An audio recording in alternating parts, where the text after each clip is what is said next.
mind? Well, let's talk about all of this right now with Mark Francois, his Conservative MP and also Shadow Defence Minister. Very good afternoon to you, Mark. Good afternoon, Julia. Thank you for joining us. Well, I've just given an outline to people of where it is. I mean, this is not a peace plan. This is a surrender plan, isn't it?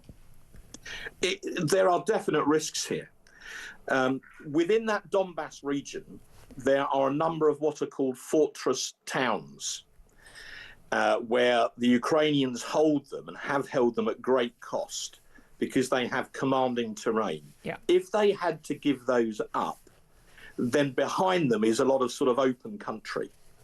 So Zelensky, I don't think, will give those towns up. And I think his military will be desperately against doing it. Yeah. So even though the president is trying to push this agreement, I'm not sure that Zelensky will feel that he can sign up for it for very sound military reasons. Well, indeed. I mean, again, as Philip Ingram and I have been discussing all morning, this isn't a deal just for like the Donbas region, not even just a deal for your territory, you know, freezing it as it is and just sort of, you know, for the love of God, let's just stop the mutilation and the deaths, but actually giving Russia more territory than they've been able to conquer already, but crucially paving the way for Russia to rearm, to send their soldiers back for a break and then start again, battle hardened, and then in a few years' time come back for more, which is undoubtedly what he would do. I agree with you. And as one example of that, the Russians' most modern tank in main production is a thing called the T-90. And their tank factories are building those tanks in 3 shifts. Yeah. But they're not being sent to Ukraine, they're being stockpiled. Interesting. And you have to ask the reason why.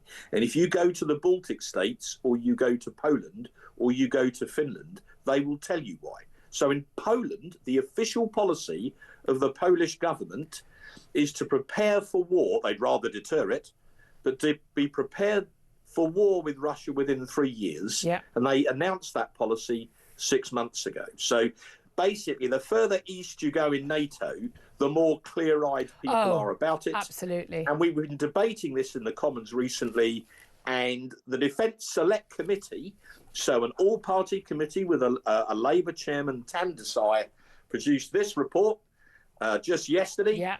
And it basically says that the government are proceeding at a glacial pace, well, their words, we're not in terms ready. of our defence preparation. We said categorically, we are not ready, we're not able to defend ourselves or our allies. I mean, that is Correct. a fundamental breach of our NATO agreement, for goodness sake. Well, yes, the problem is, Julia, the government has said a great deal about new money for defence. Yeah, it's chicken feed. Well, most of that money, having looked into the detail, that's my job, most of that money doesn't start to turn up until about 2027, 28. Yeah, good luck with that. Yeah, so what's going on now, this is very important, is there's actually, in this financial year, a massive cash squeeze, and the governments are trying to make efficiency savings. So in pub English, that's cuts to the armed forces to the tune of £2.5 billion this year. That is utter madness, given everything we just been talking about. It's not just madness, it's actually dangerous. And it's interesting, actually, Correct. One of the points of this 28-point surrender plan from Donald Trump is a requirement for Kyiv to actually reduce the size of their military.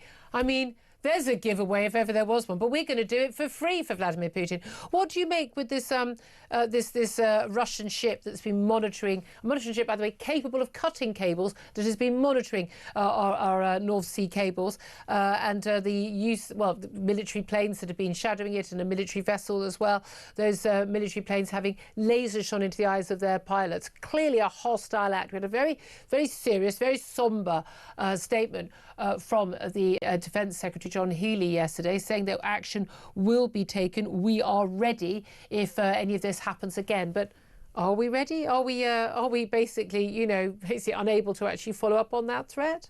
Well, I'm sure we could do something about one ship. And look, we have to understand who we're dealing with here. And I know you do, but just if I may, for your viewers. Please do. Vladimir Putin is a former regular colonel in the KGB. This man is not a Boy Scout. He admires strength and despises weakness. And the weaker we look, the further he'll push. And if we don't stop him in Ukraine, we'll have to stop him in the Baltic states. And if we don't stop him there, we'll have to stop him in Poland. And by then, you're right in the middle of something that looks fairly akin to World War III. Yeah. So history shows the Second World War, appeasement didn't work. The only way that we will end that war in Ukraine is when we stand up to Putin more firmly and threaten to sanction him, particularly his oil and gas exports. That's his financial windpipe. If we can curtail we shouldn't threaten. We shouldn't threaten. By the way, we should have done this 3 years ago. Everything, the fact that there's even a possibility of any more sanctions that haven't been done is absurd. Seize all the money in the European banks. That's what funds the war effort. We don't have to pay a penny as taxpayers.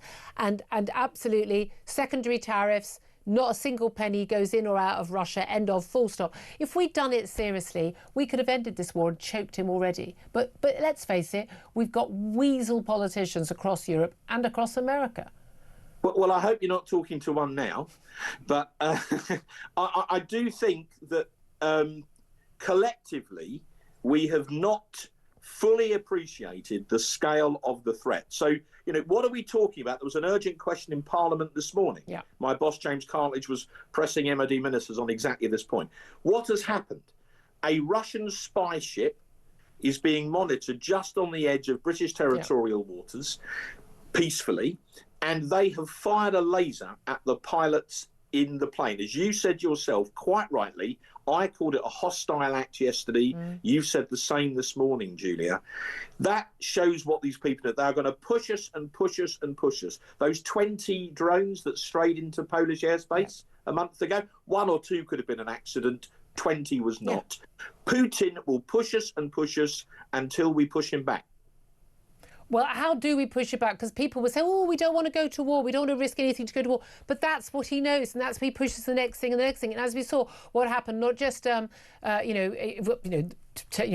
basically playing games with us, playing, cat and mouse with us, but also even with Crimea. He didn't just sort of suddenly launch a load of tanks into Crimea when he seized Crimea. It was done very carefully, very slowly, plausible deniability, the little green men who didn't have Russian insignia on. No, it wasn't happening. He spent years, and he's doing it in the Baltic states right now, pushing more Russian people in and doing that, just fomenting the trouble. And he's got a playbook and he knows what he is doing, and we're sitting and watching and going, oh, you shouldn't do that. But at some point, this is like, the playground bully. Someone's going to have to punch him in the nose. Well, I have hoped that, the scales were falling from President Trump's eyes, if I can put it like that. You've got people like Marco Rubio, his Secretary of State, who has a very clear-eyed view of Russia. Yeah. Supposedly, when he and Lavrov had a call a couple of weeks ago, it ended in a row. There are people in Washington who understand the degree of the threat. Now, President Trump, you could argue, has to some degree brought Putin to the table, but he still hasn't gone in to accept a ceasefire. And Putin will keep coming while he thinks he's winning. And he thinks he's winning one village at a time. But he is winning because he's got the most powerful man in the world, and the only person who can really, really stop him, has the military might and the will to do it, is basically saying, like, you can have anything you want. Look, history shows us, if we go back to the 1930s, and the parallel is apposite, appeasement does not work. At the end of the day, Churchill was right and Chamberlain was wrong. So we need to be a bit more Churchillian about all this. And hopefully, I know the president, or I've read, is a great fan of Winston Churchill. I would just encourage him to reread his history. Yeah, he's still got that bust in his in the Oval Office, has he not? Well, he put it back after Obama got rid of it. Yeah, exactly. Let's also talk about issues closer to home, and this is SAS soldiers who've threatened Labour with legal action over their Troubles bill. And now this is a letter that's been sent to Hilary Benn, the Northern Ireland Secretary, warning that the new legislation doesn't provide adequate safeguards for veterans. And this is basically a decision by the government to, they've axed plans to implement what would have been a Conservative government plan for the Legacy Act, which basically granted immunity to troops who had served in Northern Ireland. But the new plan is to include a commission to investigate Troubles killings once again, which could lead to more legal action, more criminal trials. Now, we had I mean, these are ongoing for years now.